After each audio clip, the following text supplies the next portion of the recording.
Hi guys, welcome to Let's Talk Business. We put new videos up here every week, so don't forget to subscribe. Cybercrime is costing UK companies a whopping £27 billion a year. A significant proportion of that, would you believe, is down to you and I. I caught up earlier with Dr. Monica Seeley, also known as the email doctor, to discover where we're going wrong. But first, I put it to Monica that £27 billion is a very large amount of money. You are right. You know, these days, cybercrime costs companies more than physical crime. It's the cost of your server being down, being unable to do business. It's the cost if somebody's put something on Twitter or on a social page somewhere that eventually damages your image. So there are some really simple things you can do. The first thing is if you put passwords both on your hardware, whether it's an iPhone or your laptop, or whether it's a password on an account that you're accessing, make that password as strong as you can. The most popular passwords, believe it or not, are 1234 and password. Now, that doesn't take a hacker very long to find. No, but how would you make a password strong? That's a question and a half, that, surely. Right. So what you have to do is a non-obvious, so no cats' names, no birthdays, no husbands and wives. Think of a sentence that means something to you and take the first letter of each word in that sentence is the starting place. Write them down. Then, I don't mean write them down so somebody can find them, but then change some of the vowels for obvious numbers. The obvious ones are sometimes make an E into a 3, an O into a 0, and then put some capitals in and some lowercase, and also put in, say, for example, some characters, an exclamation mark, a hash sign.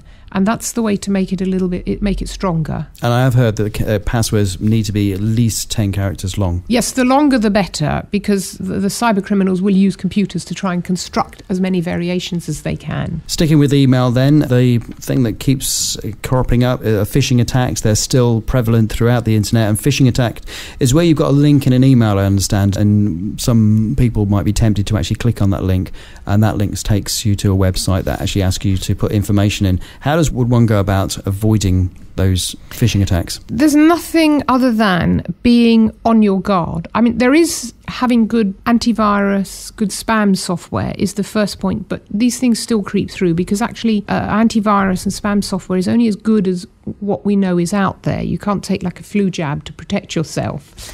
So the thing to do is to be really, really on your guard. For example, if I have an email from you that I'm not really expecting that's slightly strange, so the I love you email, Alan, it was appreciated. But you know, there was a big scandal years ago. The best practice to do in those cases is just park them and phone that person. So on a serious note, it might have been a proposal from you. It might have been a suggestion to go to a website. I'll park that and probably give you a quick ring and say, did you mean to send me that? And then find, no, actually you didn't, and that your address book has somehow been spammed. And sadly, it still happens. Let's talk quickly about using the IT system that the company has provided. Most people actually do book their holidays. Most people actually go and on Facebook, if they can possibly get to it through their corporate networks. Is that acceptable these days? Well, you know, it's almost like flared trousers. It comes and goes in fashion. It used not to be, and most companies blocked all of these sites. And then a lot of companies went through a phase of being a bit more relaxed. But increasingly, I'm seeing companies go back to making it less acceptable because if you think about it, the servers and the capacity of those servers that you have put in for your business, however much broadband you've bought and server storage, etc., is there to run the business. So you wait till about 4:30, 5 o'clock most days. The servers start to get really busy with people doing their own personal thing. And that means if I want to send you an email that's really important, it could be a contract to sign, it takes a while to get in and the whole process slows down. My general advice anyway would be don't mix your personal emails with your business emails and limit the use you make of them. There's the lovely story on a light-hearted note of the receptionist who couldn't distinguish sex from sandwiches. She was emailing back and forth with her partner who also worked in the company about what they'd done the night before, and they were quite passionate emails. And then the sandwich man arrives and she sends the all-user email that he's here, and she sent it on the bottom of an email she'd sent to her partner, and you can imagine what happened. And the company was in the press. That didn't do that company. So companies really should have an acceptable use policy, even though that one clearly would have fallen outside of it. Well, it wouldn't have, because a lot of people, when I talk to them, especially small companies, especially entrepreneurs, you get to a certain size and you say, but we're really friendly, we don't want to cramp creativity.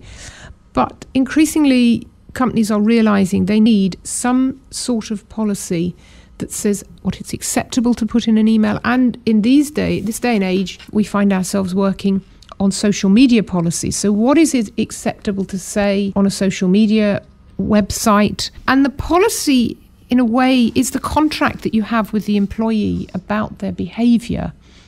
So just as you wouldn't expect a bank to lend you money without some contract about how you're going to repay it, but I don't think you should expect staff to just assume a tacit knowledge about how you want them to behave. So an acceptable usage policy is your legal framework, guides people as to how they should use it. So actually that email might not have happened because there would have been really limited use of emails like that for personal usage. So again, if you're in doubt or you don't have one, we've got templates, we've got benchmarking exercises. If you go to the website, again under self-assessment, there's an acceptable usage policy checklist there, or you can just phone us and we can talk it through with you. Remind us of the website. It's www.mesmo.co.uk. I hope you enjoyed that. We upload new videos every week, so don't forget to subscribe.